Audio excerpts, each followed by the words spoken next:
Welcome everyone to today's seminar on voter suppression. This is the third installment of our Stimulate the Vote initiative. And as we all know, voting is a pillar of democracy in the US and many nations across the globe. Sometimes and oftentimes, this power to uphold democracy is undermined through the lens of voter suppression as a result of political expedience. And so here today is Dr.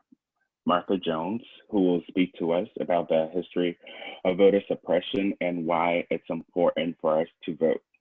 So Dr. Jones is a historian and legal scholar. She earned her PhD in history from Columbia University and JD from the Cuny School of Law.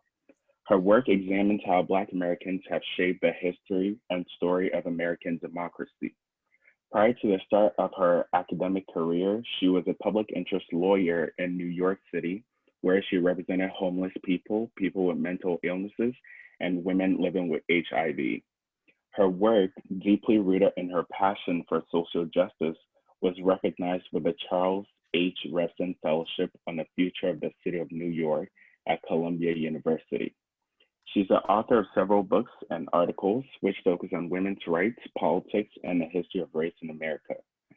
She currently holds an appointment at Johns Hopkins University, and she's a professor of history and the Society of Black Alumni Presidential Professor. So, Dr. Jones, thank you for joining us today, and we can get started. Dr. Lattner is here too. Superb. Well, thank you all very much for having me, and I'm very glad for the opportunity to talk to you a bit about some history and then make some suggestions about the ways in which that history might inform how we think about the current state of voter suppression here in the fall of 2020. So thank you so much for the invitation. I've just finished a book that looks at 200 years of African-American women's political activism with a focus on voting rights. And while it's a long story, not all of which I can share today, it is one about the ways in which African-American women come to politics through a criticism of both racism and sexism in early America, and how they sustain that critique on through the struggle for a 19th Amendment to the Constitution, which spoke to the question of women's voting rights, and then on through the modern civil rights era to 1965, and that year, the passage of the Voting Rights Act. But I'm going to focus during my time today on those critical, a critical moment that surrounds the ratification of the 19th Amendment. And some of you may know this is the centennial year of the 19th Amendment, 100 years since it became part of the Constitution in August of 1920. And to my mind, one of the wrinkles around a celebration is that the story of that amendment is often told more through myth, more through half-truths than it is through history. So I'm going to try and dial it back for us a little bit and talk about two of the predominant myths about the 19th Amendment, and then link it to the manifestations of voter suppression in that moment. So I mentioned two myths, and I think there are two that enshroud the 19th Amendment to the Constitution. The first, you may have heard, is the idea that when the amendment became law in 1920, all American women won the vote. You might even hear people say something like, women were guaranteed now the vote with the 19th Amendment. The second myth is one that almost runs contrary to the first, and it is the myth that no Black American women gained the vote in 1920, that racism continued to keep Black women from the polls even after a constitutional amendment. So here we are in an anniversary year, and part of my job is to combat some of those myths with history.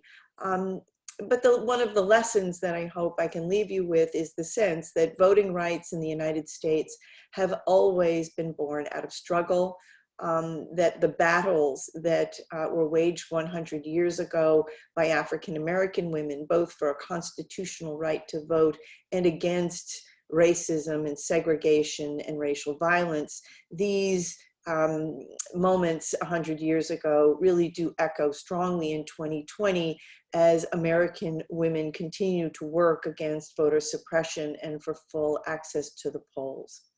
So what happened in August of 1920? 36 states, the last being Tennessee, ratified the 19th Amendment.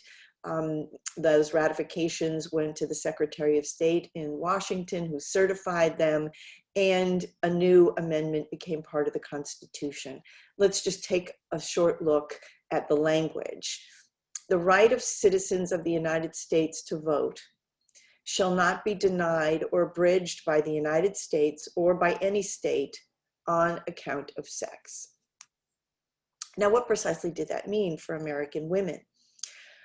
Now, laws that reserved the ballot to men or to male citizens violated the Constitution and could no longer be enforced by the individual states.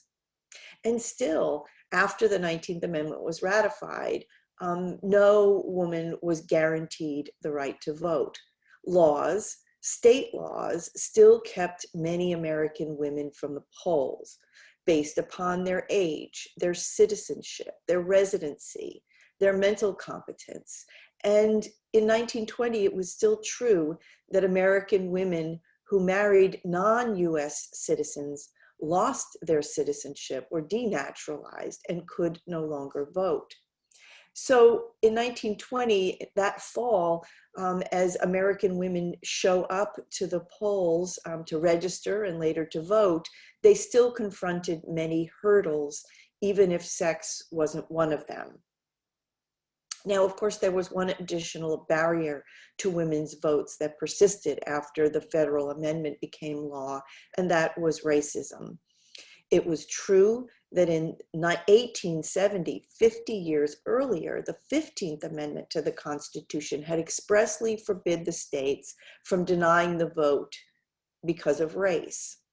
But by 1920, lawmakers in the American South and to an important degree in the West had set in place hurdles that, while they didn't expressly invoke race, had the net effect of disenfranchising African American men.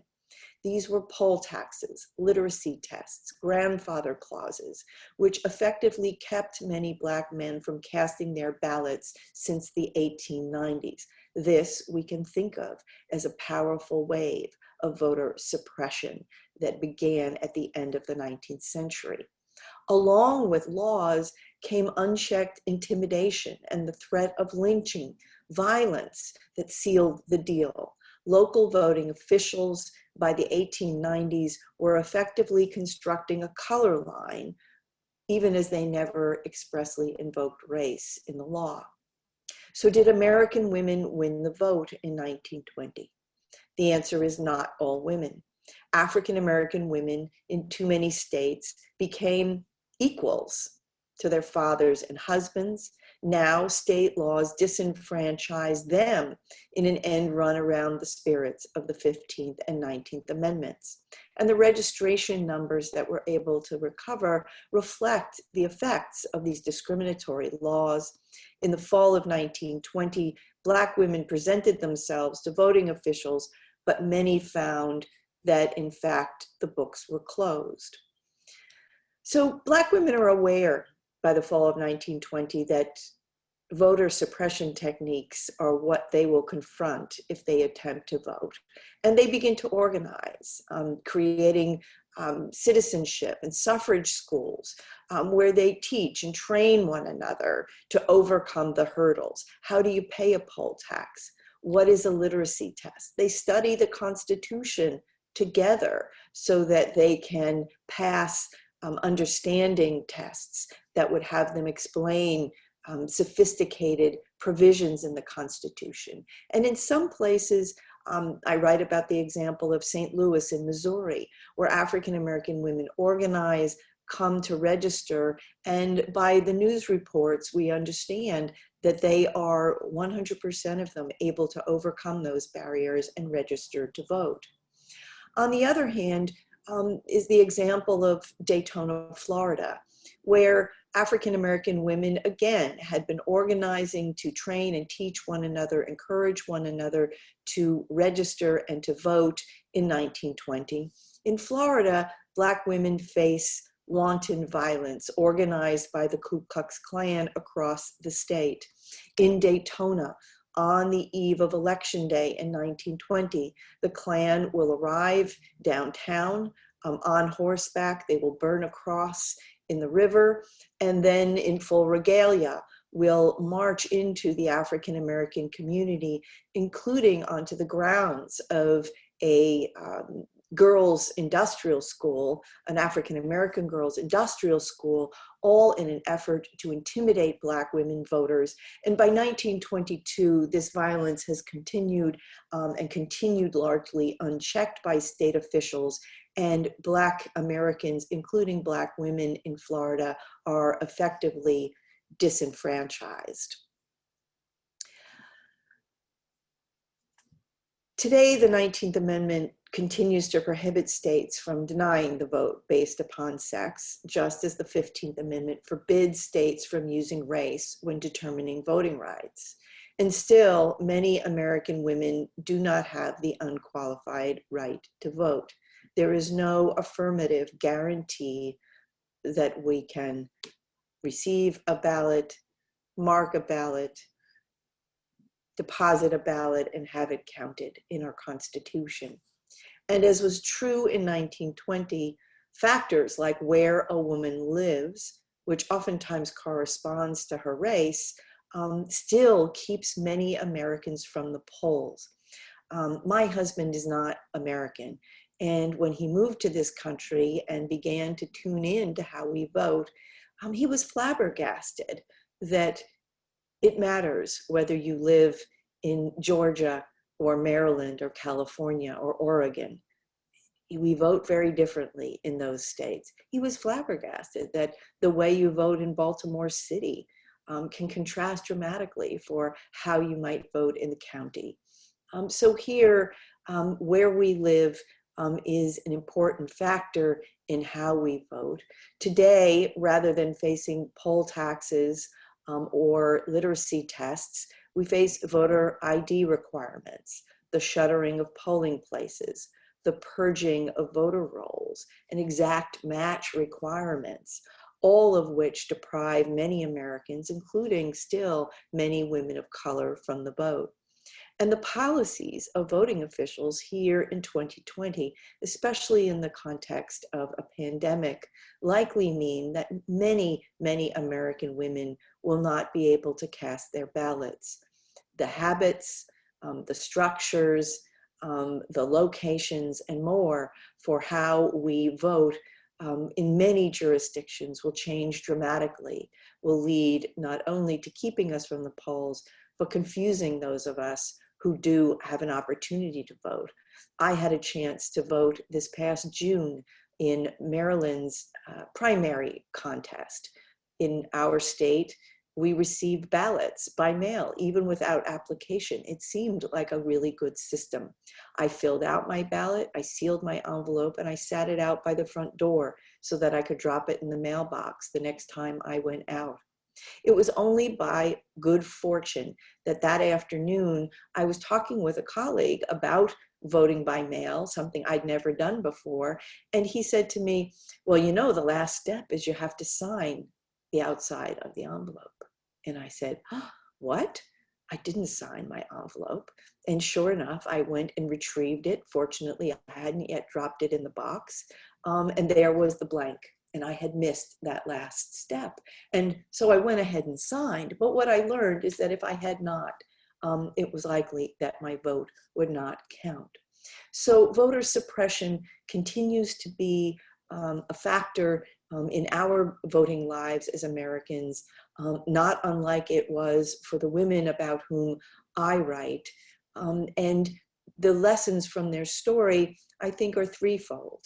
The first is that whatever constitutional protections we might enjoy when it comes to voting rights, you all know, for example, that the Constitution guarantees to all Americans 18 and over that age will not be a barrier to voting, that whatever guarantees we might enjoy, it is up to us as voters to engage the ground game, as Black women did in 1920, to maximize the potential, to maximize our capacity, not only to have an abstract right, but to actually be able to breathe life into that right. And that requires the work like that of Black women 100 years ago, the suffrage schools, the voter education, the getting out the vote, the making sure folks get to the polls and that they know how to do that. We have to continue to play the ground game. At the same time, we will face mighty opposition in many jurisdictions in November. And so we need to elevate the values that we espouse when it comes to voting rights. We need to elevate our own sense of access to the polls, how that should work, how that should function. I am someone who has advocated in writing that we need a new amendment to the Constitution, one that would guarantee to every American the ballot and the opportunity to cast it, to shift the burden to the state and away from the citizen when it comes to voting rights. But that is a lofty ideal that needs to be lifted up. Now, the last lesson from the women of Vanguard for us today is that they very much understand that politics is a long game and that winning and effectuating political power is not something that we can measure in any one election cycle, even if it is your first presidential election cycle. The women I write about, many of them, hundreds and thousands of them, are disappointed and more in the fall of 1920, unable to cast their ballots, unable to influence the presidential contest, but as importantly, state and local elections. This does not discourage them. They continue a long struggle for voting rights that will take another 45 years for many of them, 45 years of a political movement that forces Congress, that forces then President Lyndon Johnson to respond to the demand for federal legislation that would protect African-American voting rights. The women I write about are in this fight for generations, and the work they do in 1920, yes, is in their interest, but it is as much in the interest of their daughters and their granddaughters. I was at a talk last night at the National Civil Rights Museum in Memphis, Tennessee, and the moderator there shared a perspective that I think is a very powerful one. And it comes in the form of a question. It says simply, what sort of ancestor will you be? And through that question, I think what she meant to provoke in us a sense that we now are making history and that our children and grandchildren, the generations after us, even you young people, the generations that come after you, will be looking back and asking, what did we do in this moment? Who were we in this moment? Voting is one expression of who we might indeed be in this moment. And I hope that the young people of next generations look back at us in 2020 and recognize that we did the best we could. We did all that we could in this critical election moment. So thank you so much for the opportunity to talk with you, and I look forward to hearing our other speaker and to discussion and questions that you might have. So thank you all again very much for having me today. Thank you, Dr. Jones. So we have a few questions that our participants submitted prior to the event. And the first question is, historically, do you think that voter suppression tactics were put in place to target minorities? Yes, and that is not a secret in 1920 in my example. Members of Congress, as they craft the 19th Amendment, speak openly of the limitations of this amendment. That is to say, they recognize the wording of the amendment does nothing to curb the rights of individual states to disenfranchise African American women going forward. If we look at the ratification debates in those 36 states that were necessary to make the amendment part of the Constitution, again, openly on the floor of state legislatures, it is acknowledged, it is in the state of Tennessee promised that those lawmakers in Tennessee who vote to ratify the 19th Amendment will not run the risk of now having African American women come to the polls. So while the amendment itself does not confess that underlying character, when we look at the debates, we understand this is not a secret. This is not an unintended consequence. This is part of the structure and the plan. This is a pillar of the 19th Amendment. Black women will be disenfranchised as Black men had been. This is the only way to, in the view of suffragists, to get the 19th Amendment ratified. And the second question, it's more pertinent to Baltimore. It says, what does voter suppression landscape look like in Baltimore currently? Thank you for that. I had a chance to meet with Maryland lawmakers back in February to talk about this. And one of the things I learned is that Maryland is a state that very much prides itself, by and large, on not having enacted many of the voter suppression tactics that we associate with other states, with other jurisdictions.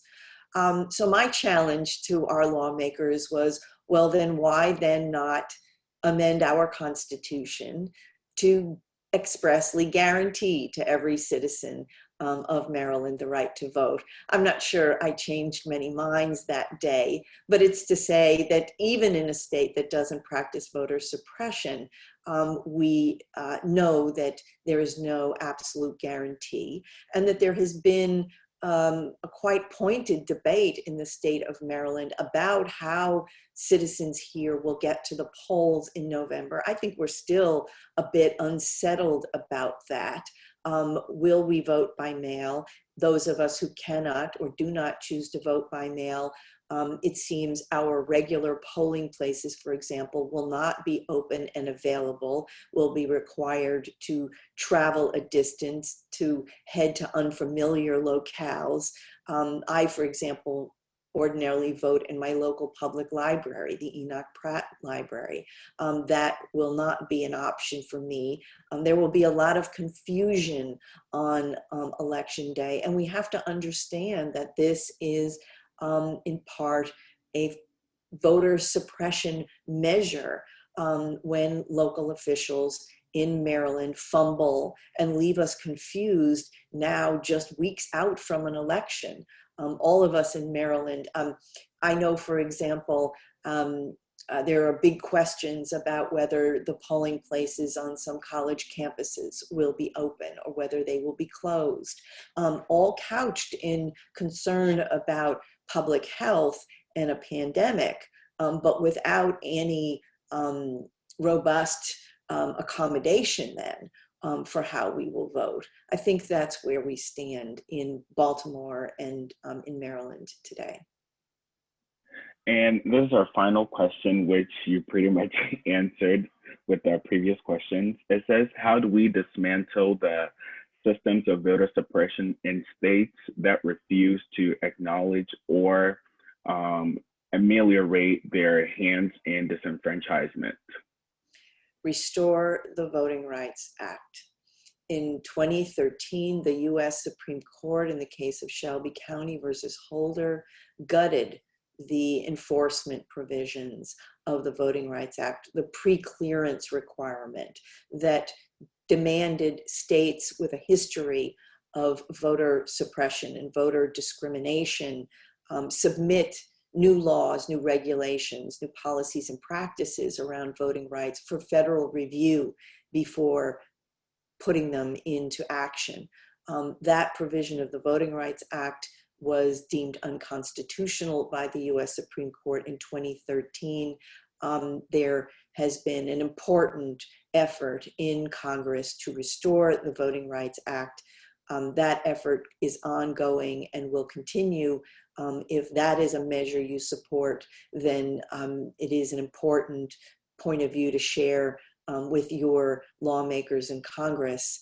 The Voting Rights Act represented the high point in democracy from my point of view in this country. But unfortunately, we see the effect of its undermining by the Supreme Court in the many voter suppression tactics that have been set in place since 2013. Thank you very much for your time today, Dr. Jones. Thank you. And we're going to hear from our second speaker, Dr. Latner.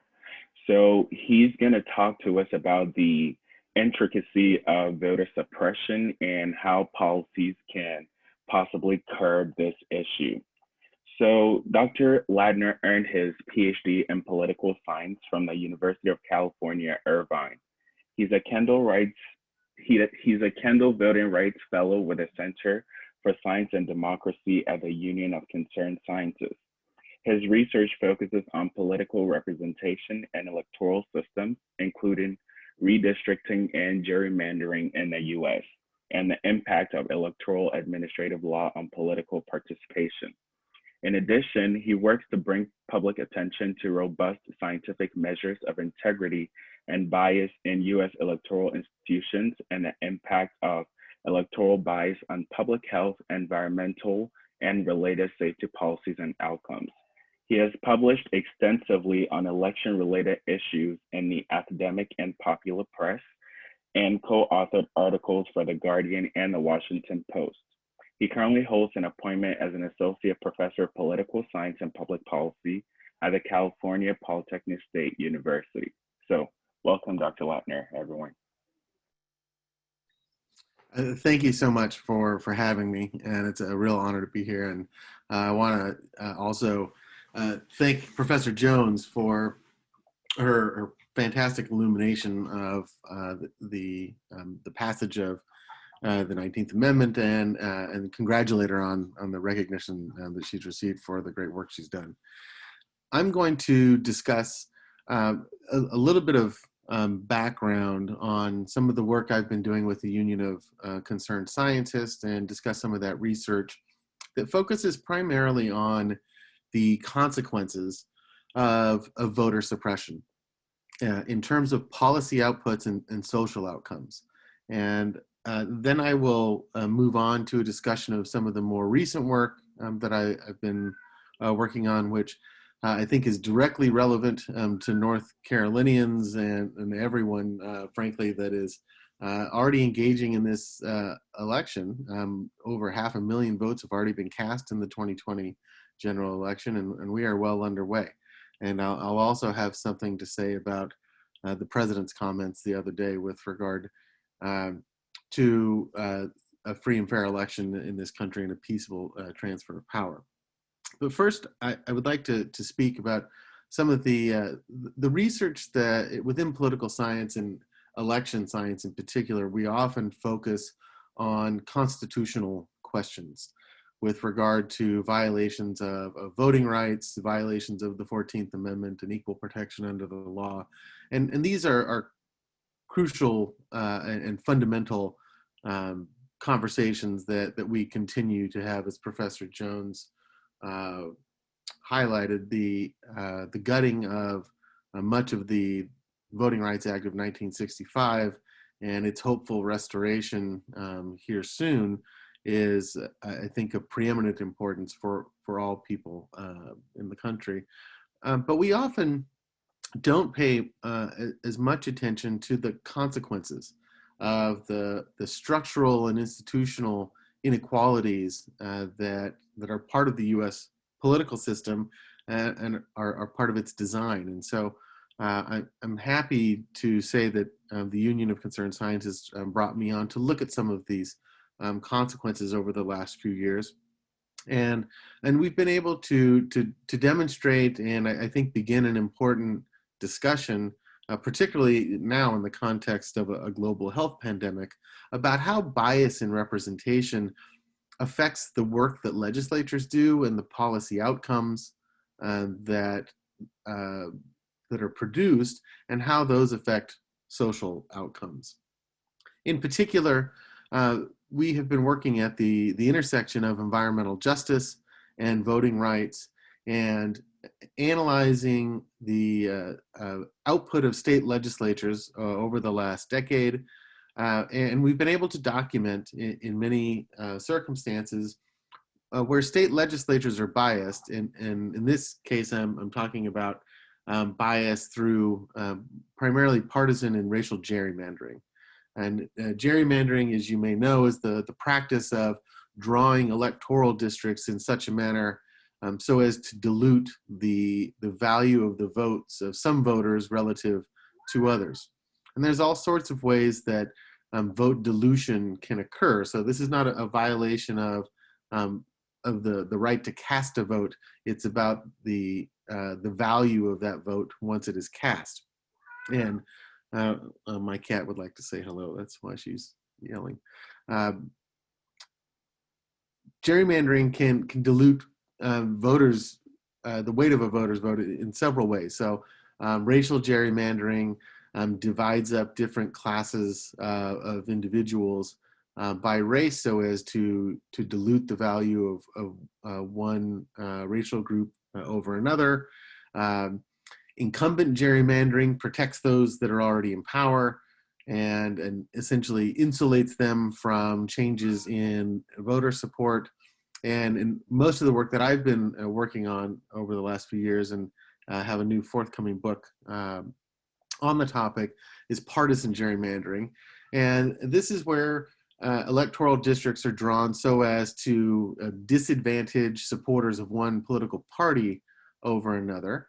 And not surprisingly, there is a very high correlation between support for Republicans or Democrats and racial demographics in this country. And one of the more insidious methods that we have seen of suppressing the value of the vote in the United States since the Shelby v. Holder decision in particular is that partisan gerrymandering. The Supreme Court recently, through a 5-4 decision, ruled that there is no standard by which they can evaluate whether or not a partisan gerrymander is unconstitutional, unlike racial gerrymandering. And not surprisingly, over the last decade, what we have seen is an increasing preponderance of state legislatures, including North Carolina, when accused of gerrymandering in a racial context, of arguing that indeed what they're doing is not a racial gerrymander, it's merely a partisan gerrymander, and therefore it's perfectly fine. And so we're seeing this sort of legal opportunism and this sort of strategy as a way, frankly, of getting around the Voting Rights Act of 1965, and a way of subverting the protections that are enshrined in that act. And so there are consequences. And what we have seen is that state legislatures that are more biased, and by biased, I quite literally mean the disproportionality in the percentage of seats that some voters get relative to the share of votes that they have in a particular state, that when voters are unrepresented or underrepresented by bias, that shows up in the policy outcomes. It shows up in environmental policy. It shows up in energy policy.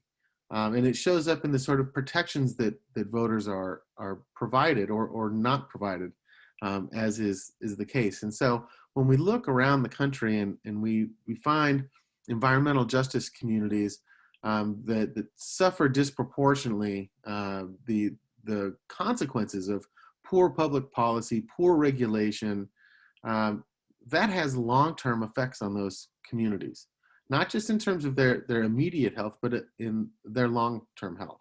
And so we have found that even something like the quality of air, and we've known for some time that that health is related to voting behavior, things like voter turnout, that sick people don't vote. But now we are coming full circle to show that the consequence of poor public policy affects people's health in a way that further disenfranchises them. And so what we've been able to do is to illuminate how inequalities are structural and cumulative. And that it works through the policy process, and we're not merely talking about violations of constitutional rights, but fundamental human rights. So bias works in a number of ways. It also works through structural inequalities in turnout and voter participation. So we can think about gerrymandering and vote dilution as one form of institutional or passive voter suppression. But when we turn to turnout, some of the points that Professor Jones makes, we can see happening in real time. And so I use the term passive voter suppression to distinguish it from the sorts of active voter suppression that unfortunately we are also currently seeing. Some of you may be familiar with the racist robocalls that have been recorded in Michigan and in Wisconsin and other Rust Belt states, targeting voters of color, telling them that personal information is going to be shared with debt collectors or other private companies if they vote by mail, and other similar disinformation tactics. This is something that we see every election, but we're certainly seeing the efforts amplified this election season. What I'm going to focus on, though, is primarily the sort of passive voter suppression that works both through institutions and through networks. And we know from a large body of political science, based on resource focused models of political participation, that when we look at who votes and who doesn't, resources play a major role. And by resources, I mean not only the resources that individuals have, so more affluent people are more likely to vote than less affluent, more educated, more so than less educated. So personal resources matter, the amount of time one has to vote, the amount of money that one has in order to overcome barriers to voting, the type of cognitive skills that people gain through education or through training spills over into political action. But it's more than just personal resources. Social resources also matter. And we know that people that are embedded in social networks that are rich with resources that allows not only for them to overcome barriers to engaging in political action, but also networks where the people are recruited into political action, whether it's through a church group or civic organizations. Those sorts of networks provide resources that engage people in political action. And so resources matter on both a personal and a social and network level.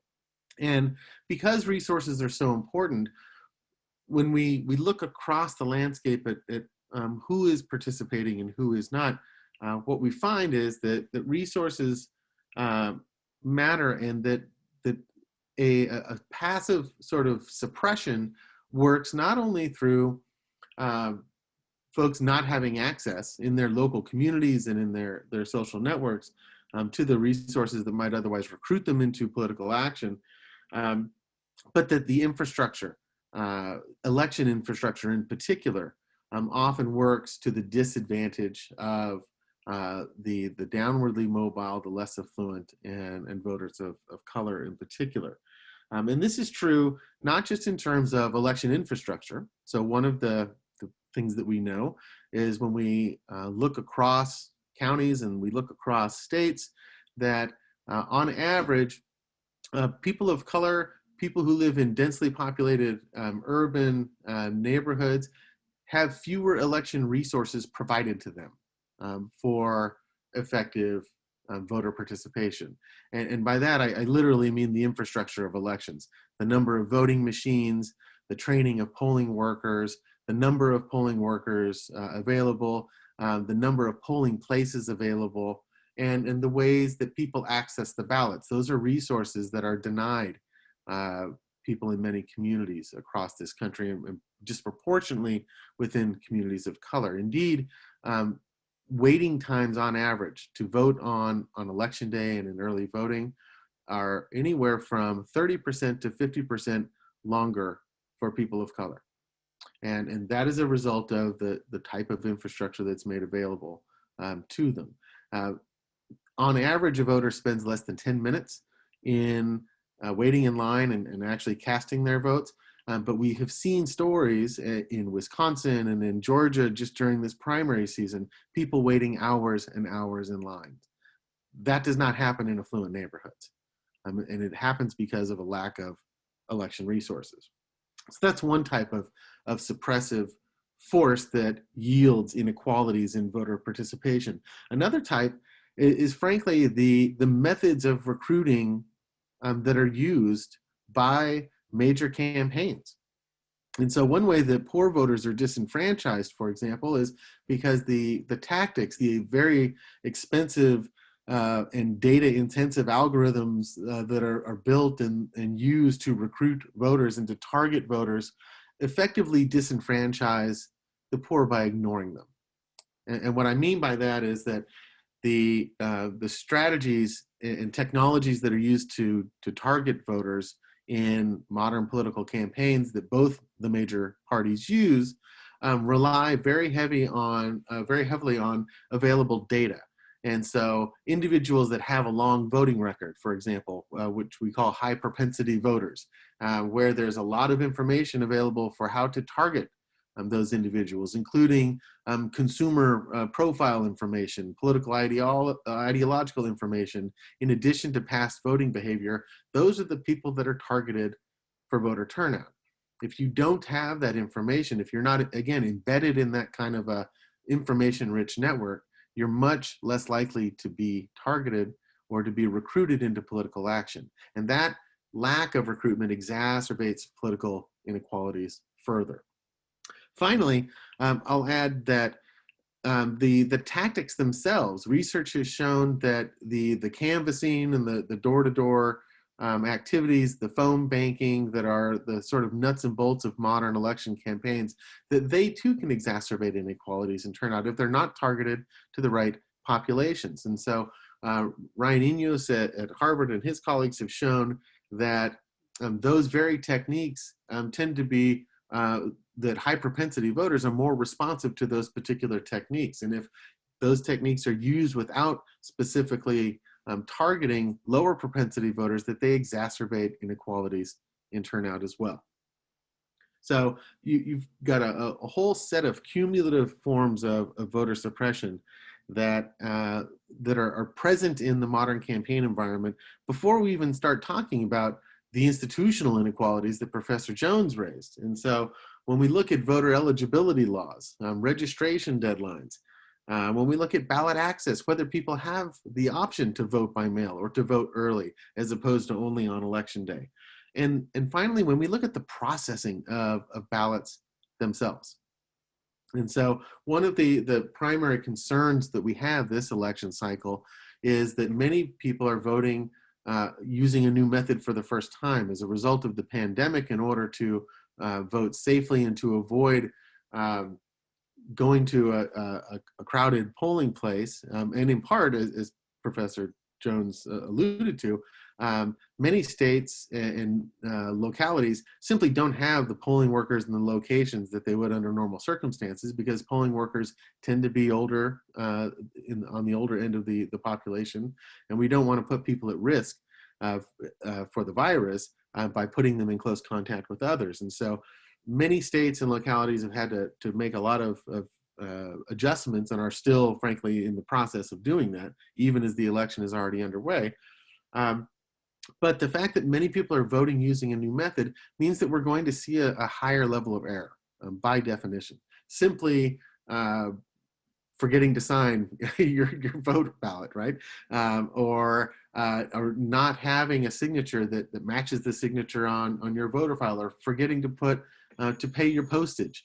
I mean, there are a number of possibilities for greater error when people are trying out something new. And then on top of that, you have this old and frankly, in many cases, antiquated election infrastructure that is not going to be capable of receiving the surge of mail ballots that are coming into many states. North Carolina is actually in not as bad a shape as some other places, because they will be processing their ballots earlier. They will be, as the result of a court-ordered agreement, be required to notify voters if there is a problem with their ballot in due time. And that's something that I think all voters need to be paying attention to, making sure that your vote is not just submitted, but that it is actually counted. And if I could just share my screen for 1 second, I'll demonstrate why this is important. This is data that I just pulled from Michael McDonald's website at the University of Florida. And in the ballots that have already been turned in, hope everyone can see that, this is the rejection rate in North Carolina counties. And in the x-axis here is the percentage of the county that is African American. And so we are already seeing a correlation between the racial demographics of counties and higher rejection rates. This is something that we saw in 2016. These are early ballot returns. We hope that many of the folks that have had problems with their ballots or can't get them verified will be contacted by the local election officials. But these are the sort of inequalities that, again, add to the structural and cumulative inequalities that we find in voting. And it is imperative that we reform our electoral system. We ensure that we don't see these inequalities, which we don't, frankly, in states like Colorado and Oregon and Washington, states that have experience with vote by mail, states that where everyone receives a ballot, and where election officials are themselves trained and operate under best practices. So they never let a ballot be unverified through just an automated process. They require multiple individuals to look at a ballot before it is rejected, and voters are given multiple opportunities to correct ballots if there is a problem. We don't see these kind of best practices in North Carolina. We don't see these kind of best practices in places like Georgia, where in Gwinnett, DeKalb, Cobb, Fulton County, nearly 10% of ballots were rejected. And these are total ballots, not just vote by mail, but ballots that were rejected in these counties in the 2016 election. And these are predominantly African-American counties. They're some of the most diverse counties in the state. And so this is a fundamental problem, because we are biasing the result of our elections with the tools that we're using to count the votes. And so until we fix this problem, we're going to experience these cumulative inequalities. And so that's my message for all of you in this election, is to not just vote, but be prepared to defend your vote, be prepared to defend all votes and ensure that all votes are counted this election. And regardless of what our executive may say, the only legitimate way to determine who is going to be president on January 21st is through an election. and no executive has the power to get rid of ballots without a tremendous amount of cooperation from state legislatures, from state elected officials, from leaders in political parties, and most importantly, voters themselves. And so I fully expect that in the unlikely event that we are faced with a constitutional crisis, that we will all stand up and we will strike down with righteous fury any attempt to steal this election. Thank you. Thank you, Dr. Latner. So there's a plethora of questions, and either one of you can feel free to answer the questions as you deem fit. So the first question is, are there any variations between techniques used between major cities and suburban areas as far as voter suppression techniques? Well, I can just speak to the quality of voting equipment. We know from looking at many different elections over a long period of time using many different techniques that resources are lacking in large cities and in urban regions more generally, and that the infrastructure, frankly, does not meet the needs of the residents. The second question is, what form of voter suppression, and I think you covered that a lot, is most likely to be harmful to democracy in this upcoming election cycle?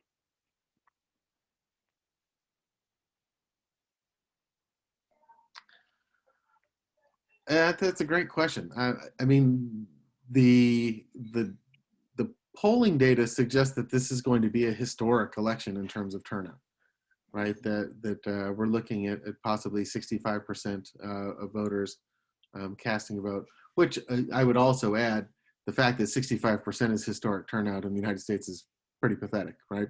I mean, that means that we're still leaving 35% of eligible voters behind. But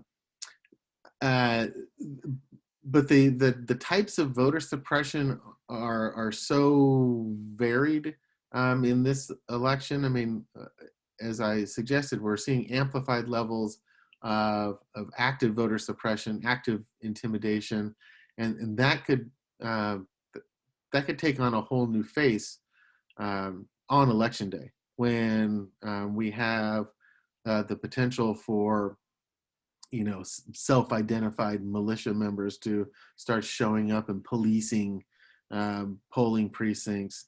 I'm very concerned about that kind of suppression. But honestly, the type of suppression that has the most effect in terms of affecting voters is that conducted by election officials themselves. Voter fraud is not a problem in this country. Election fraud and the potential for election voters, officials, to simply not do the best practices, to not actually implement the protocols they're supposed to, and whether that is from malice or simply negligence, it is a powerful form of voter suppression that is going to result in thousands, if not millions, of ballots possibly not being counted. If I could add to that, Sure. I'd be interested in Professor Latner's perspective. I have been struck by the scenes, so anecdotally, these scenes of intimidation and the threat of violence that has visited some early polling places. I think the example is from Virginia. And there's work by Sherilyn Ifill, the legal scholar, and today the head of the NAACP Legal Defense Fund, in her book On the Courthouse Lawn, that has always stayed with me, because what Ifill discovered as a voting rights advocate and attorney, when she investigated low voter turnout rates for Black Americans on the Eastern Shore of Maryland, she came to ascribe that, to the generations-long effects of lynching, of violence, that not only did lynching, of course, discourage and keep Black Americans from the polls as an immediate matter. But in her work, it was the memory of lynching, of violence, of the kind of risk that was demanded of Black Americans on the Eastern Shore of Maryland that led to suppressed voter registration and suppressed voter turnout there. So again, I don't know what the political science literature suggests about or what it can tell us about what we understand about intimidation and violence, but I would say for me that's a new factor or a new factor in 2020 that I'd like to understand better. Yeah, I would agree wholeheartedly that I think the all the indicators are that we're going to see a higher level of this sort of direct intimidation, active suppression than we did in 2016. We see some of this in every election cycle, but it's relatively sporadic and fairly small compared to the levels of intimidation that we saw in the 1960s, for example. And one thing that I think political science highlights, and actually there's been some great work on this by Keith Bentile and Aaron O'Brien at the University of Massachusetts.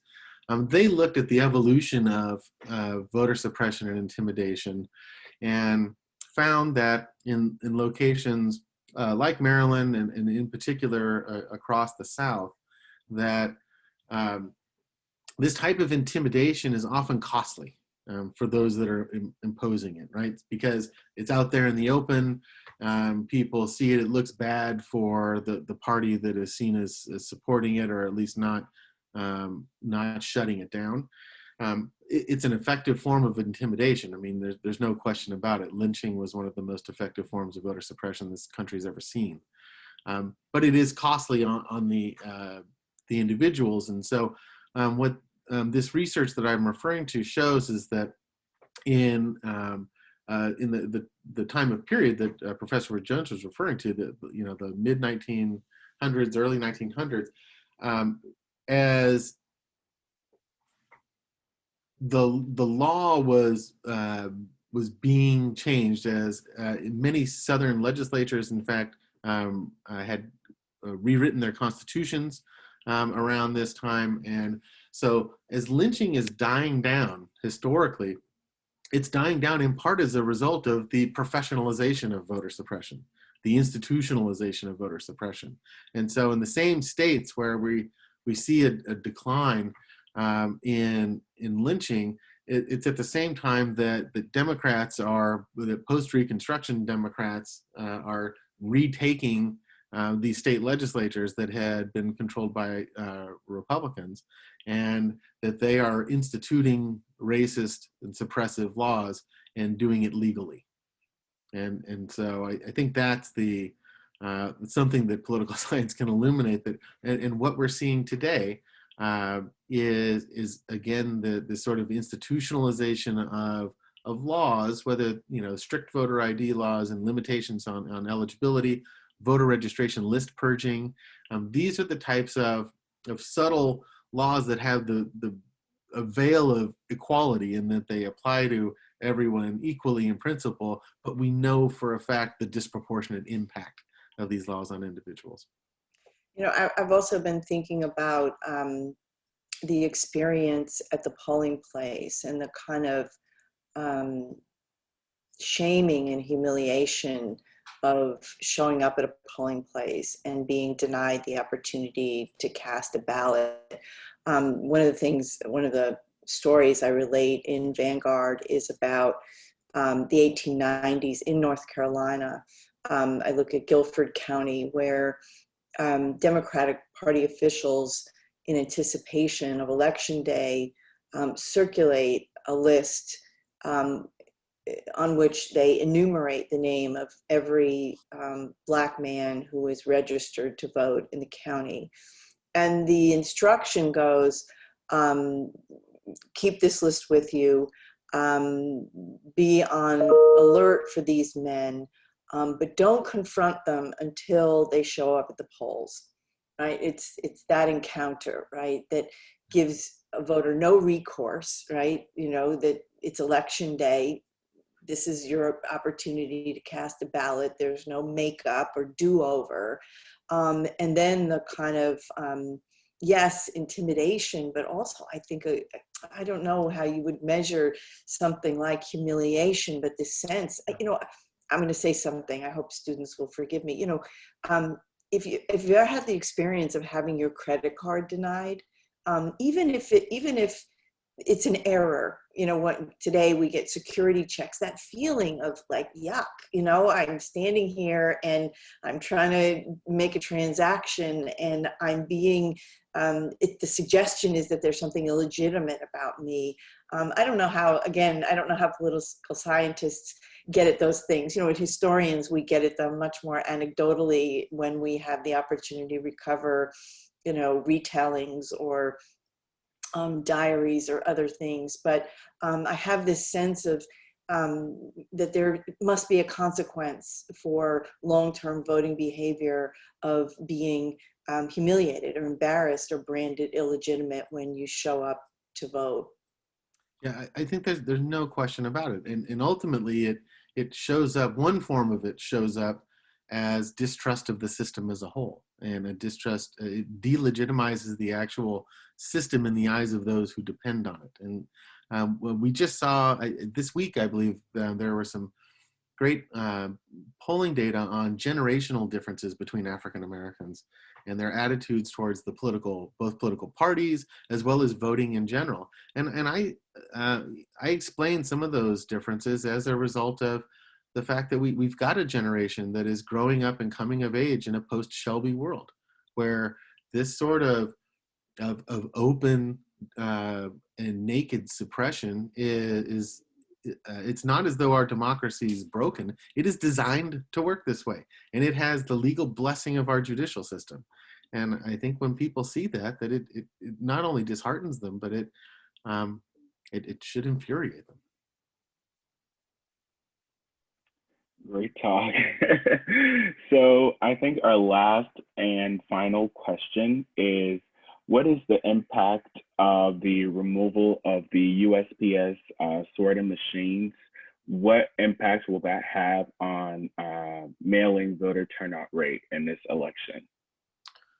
I can actually speak directly to that. The Union of Concerned Scientists has obtained through FOIA request, Freedom of Information request, the data on mail complaints this year. And we are breaking that data down now by zip code.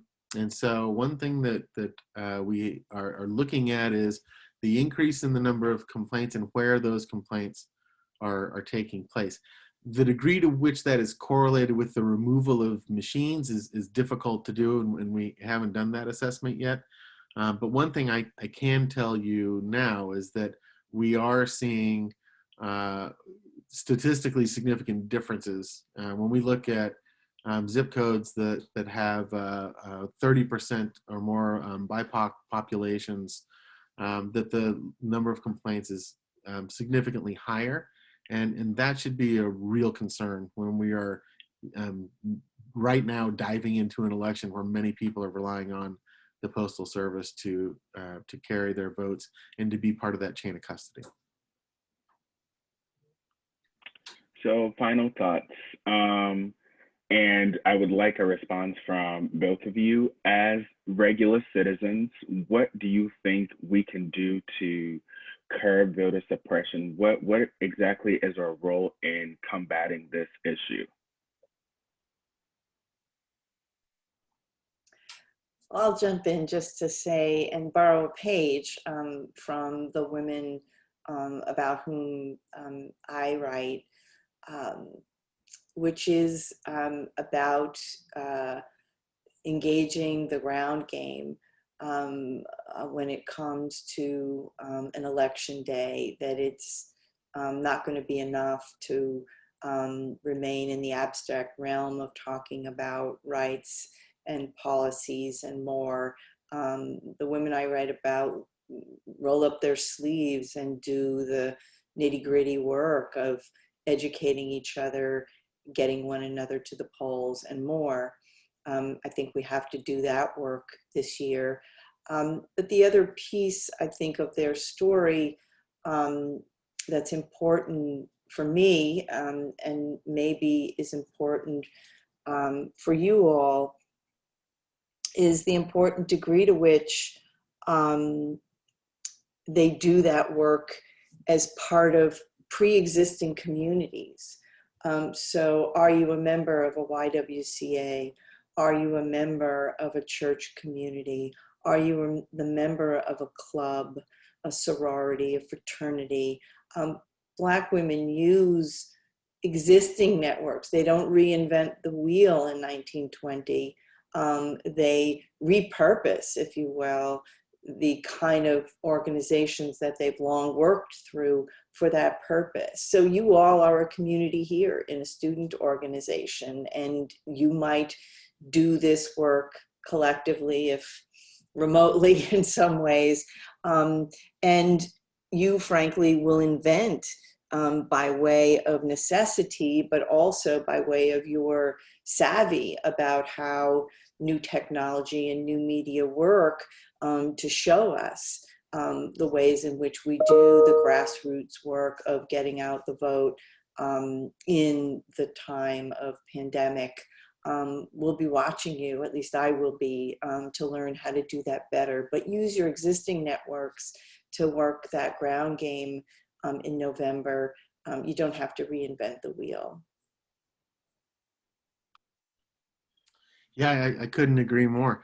That's what's going to make the difference this election. It is using the networks that are available and adapting them to the new voting technology that we have, and the new requirements that are needed. We need to be adaptive, and you need to be thinking beyond yourself. Find 5 people and take responsibility for them and ensure that they vote, and ensure that their vote is protected. Keep an eye on the election, keep up to date with local election results, and whenever there's evidence of wrongdoing or something that doesn't seem right, report it, and make sure that people are never turned away. No one should ever be turned away from a polling place without at least being able to cast a provisional ballot. And if people are being turned away, make sure that other people know about it. And that's the best way to protect the sanctity of the vote. All right. Well, thank you both for joining us today. And thank you for all your work that you do for people all across the nation to exercise their democratic rights. And we thank you for your time. We'll see you guys in 2 weeks for our next seminar. And I hope everyone has a great day. Thank you. Thank you all. Thank you.